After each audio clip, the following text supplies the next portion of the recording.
Film की कहानी शुरू होती है और हमें बताया जाता है कि अमेरिका के हाईवे पर हर साल तकरीबन 42,000 लोगों की मौत होती है। इसके बाद हम जिम नाम के एक लड़के को देख पाते हैं जो अपनी कार के पास खड़ा होकर अपनी गर्लफ्रेंड ग्रेस का इंतजार कर रहा है। दरअसल वो लोग एक ट्रिप के लिए न्यू मैक्सिको सिटी जाने वाले हैं। थोड़ी देर बाद वहाँ पर ग्रेस भी आ जाती है और वो दोनों अपनी कार में सवार होकर न्यू मैक्सिको सिटी की ओर आगे बढ़ने लगते हैं। अब उन दोनों को आगे बढ़ते हुए रात हो जाती है और हाईवे पर बहुत तेज बारिश भी होने लगती है। हालांकि वो दोनों एक दूसरे से बातचीत करते हुए बड़ी आसानी से आगे बढ़ रहे होते हैं, लेकिन तभी हाईवे के पास एकदम से उनकी गाड़ी के सामने एक आदमी आ जाता है, जिसे बचाने के लिए जिम अपनी गाड़ी को संभालता है और उसे कंट्रोल करने की कोशिश करता है। इस दौरान उन लोगों का एक भयानक एक्सीडेंट होते होते बाल बाल बच जाता है। अब हम उस आदमी को देखते हैं जो अपने पास ही खड़ी बंद गाड़ी के पास से जिम और ग्रेस की तरफ आगे बढ़ रहा होता है। जिम अपनी कार को स्टार्ट करके वहाँ से निकलने की कोशिश करता है, लेकिन उसकी कार स्टार्ट नहीं होती है। लेकिन बार बार कोशिश करने पर उसकी कार स्टार्ट हो जाती है, जिसके बाद ग्रेस और जिम दोनों वहाँ से चले जाते हैं। अब इस घटना के बाद वो दोनों किसी तरह अपने आप को संभालते हैं और वो एक गैस स्टेशन के पास आ जाते हैं, क्योंकि सफर काफी लंबा था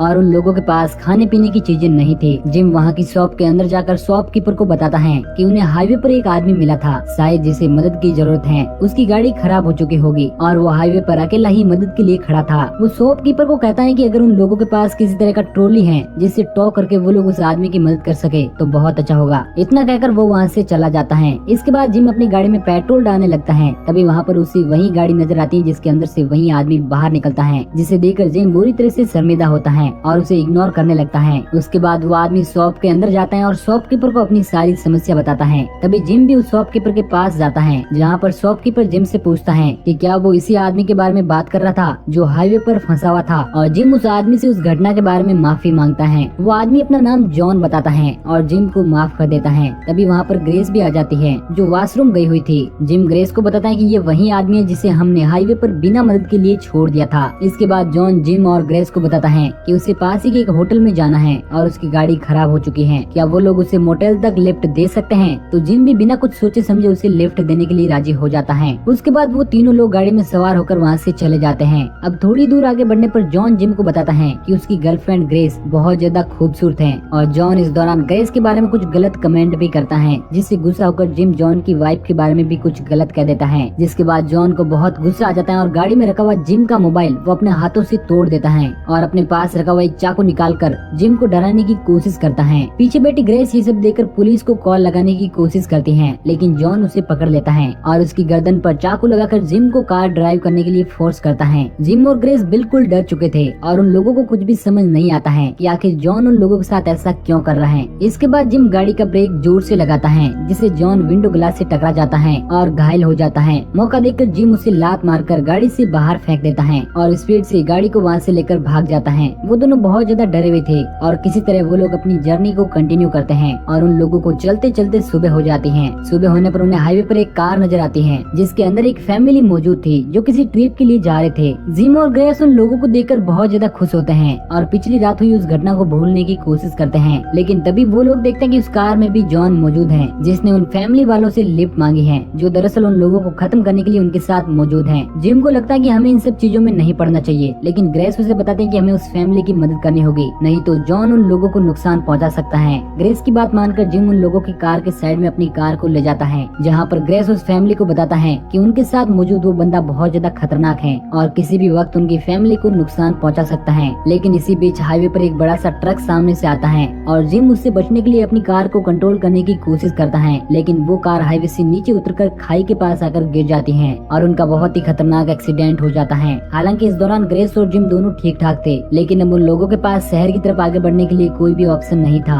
और वो लोग पैदल ही शहर की तरफ आगे बढ़ने लगते हैं और हाईवे पर आने जाने वाली गाड़ियों से लिफ्ट मांगने की कोशिश करते हैं, लेकिन कोई भी उन लोगों को लिफ्ट नहीं देता है। अब वो दोनों पैदल ही शहर की तरफ आगे बढ़ने लगते हैं, जहाँ रास्ते में उन्हें वही गाड़ी नजर आती है जिसके अंदर वो फैमिली मौजूद थी, जिनके साथ जॉन भी था। वो गाड़ी हाईवे के साइड पर ही खड़ी हुई थी, जिसके पास जाकर देखने पर जिम और ग्रेस को पता चलता है कि जॉन ने सभी फैमिली मेंबर को बड़ी ही बेरहमी से खत्म कर दिया है और सिर्फ एक आदमी ही अभी जिंदा बचा हुआ है और वो भी बहुत ज्यादा घायल है। जिम और ग्रेस उसी गाड़ी में उस आदमी को बिठाकर वहाँ से हॉस्पिटल की तरफ आगे बढ़ने लगते हैं, लेकिन उस आदमी की हालत बहुत ज्यादा खराब होने लगती है। जिम एक रेस्टोरेंट के पास आकर अपनी गाड़ी रोकता है और वो ग्रेस को कहता है कि वो अंदर जाकर पुलिस को फोन करके बुलाएगा और वो उसी गाड़ी में बैठकर उस आदमी का बहरा खून रोकने की कोशिश करने लगता है। ग्रेस रेस्टोरेंट में जाकर एक वेटर को कहती है कि वो जल्दी पुलिस को फोन लगाए। इतना कहकर वो वॉशरूम के लिए चली जाती है, जहाँ उसे एक बार फिर से जॉन की गाड़ी नजर आती है, तो वो उसी वॉशरूम में छिप जाती है। लेकिन थोड़ी देर बाद वहाँ पर पुलिस वाला आ जाता है, जो उसे गन पॉइंट पर ले लेता है, और वहाँ पर और भी पुलिस वाले आ जाते हैं, जो जिम और ग्रेस दोनों को गिरफ्तार कर लेते हैं। हालांकि इस दौरान ग्रेस और जिम उन लोगों को बताने की कोशिश करते हैं कि वो तो सिर्फ उस आदमी की मदद कर रहे थे, उन लोगों ने उसे नहीं मारा। लेकिन पुलिस वाले उनकी कोई भी बात नहीं सुनते हैं और उन दोनों को पुलिस स्टेशन ले जाते हैं, जहाँ पर उन पुलिस वालों को ग्रेस से पूछताछ करने पर कुछ भी पता नहीं चलता है। ग्रेस उन्हें बताते हैं कि उन लोगों ने उस फैमिली को नहीं मारा, उन लोगों को जॉन नाम के एक आदमी ने मारा है, जो एक साइको किलर है। लेकिन पुलिस वाले उन लोगों की कोई बात नहीं मानते और वो पुलिस वाले थोड़ी देर बाद वहाँ से चले जाते हैं। इसके बाद हम जॉन को देख पाते हैं, जो अब उसी पुलिस स्टेशन में आ चुका है, जो जिम के पास जाता है और उसे मारने की कोशिश करता है। लेकिन तभी वहाँ पर ग्रेस आ जाती है, जिससे वहाँ पर बहुत सारे पुलिस ऑफिसर की डेड बॉडी नजर आती है, जिन्हें जॉन ने ही बड़ी ही बेरहमी से खत्म कर दिया था। ग्रेस वहाँ पर एक पुलिस वाले की गन को जॉन पर पॉइंट कर देती है और जिम को वहाँ से लेकर भाग जाती है। इसके बाद हमें पुलिस स्टेशन का सीन दिखाया जाता है, जहाँ पर कुछ बड़े बड़े पुलिस अधिकारी आ चुके हैं। उन्हीं में से एक पुलिस वाला अपने सारे साथियों को बताता है कि जिम और ग्रेस दोनों ही इतने खूंखार अपराधी नहीं हैं और इनका पिछला भी कोई रिकॉर्ड ऐसा नहीं है कि वो लोग इतनी बेरहमी से इन पुलिस वालों को खत्म कर दे।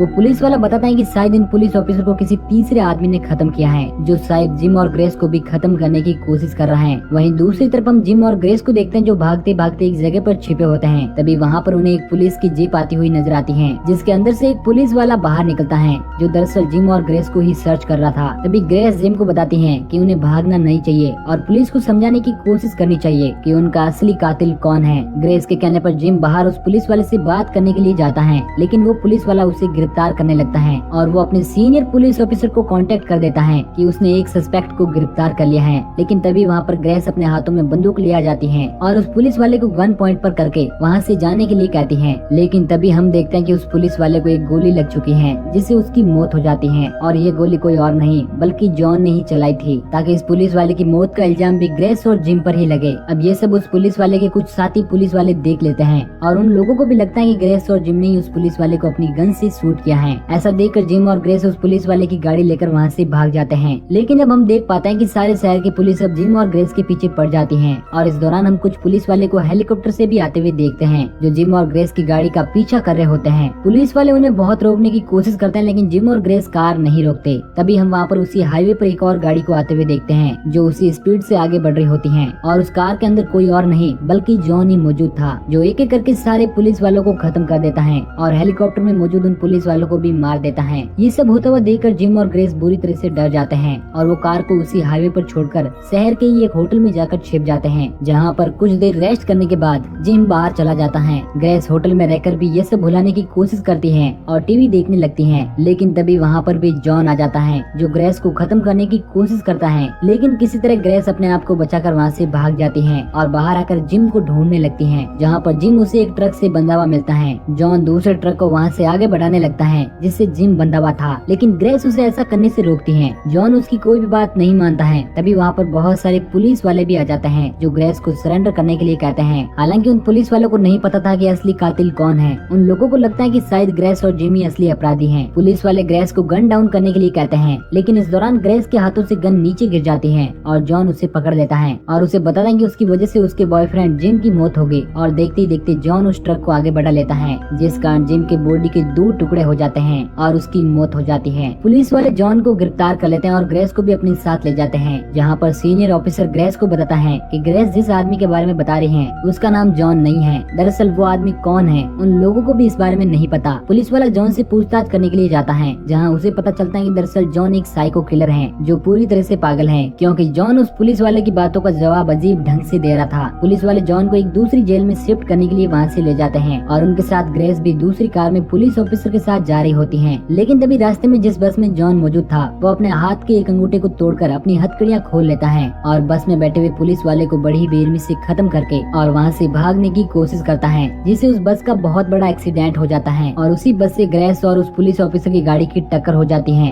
वो उस पुलिस ऑफिसर की गन लेकर जॉन को मारने के लिए आगे बढ़ती हैं और वो उस बस के पास जाती हैं, जिसके अंदर जॉन मौजूद था। जैसे ही वो बस का गेट खोलती है तो अंदर मौजूद जॉन उसे पकड़कर उसी बस के अंदर कैद कर देता है और एक्सीडेंट के कारण उस बस का डीजल लीक होने लगता है और इस कारण उस बस में एक बहुत बड़ा ब्लास्ट हो जाता है और इस तरह से जॉन आजाद हो जाता है और वो उस पुलिस ऑफिसर को भी अपनी गन से शूट करके वहीं पर खत्म कर देता है। लेकिन थोड़ी देर बाद हम देखते हैं कि ग्रेस अभी मरी नहीं थी। वो उस जलती हुई बस से बाहर निकलती हैं और अपने हाथों में रखी हुई एक शॉर्ट गन की मदद से वो जॉन को उसी हाईवे पर मार गिराती हैं और अपने बॉयफ्रेंड जिम की मौत का बदला ले लेती हैं। और इसी के साथ ये मूवी यहीं पर एंड हो जाती है।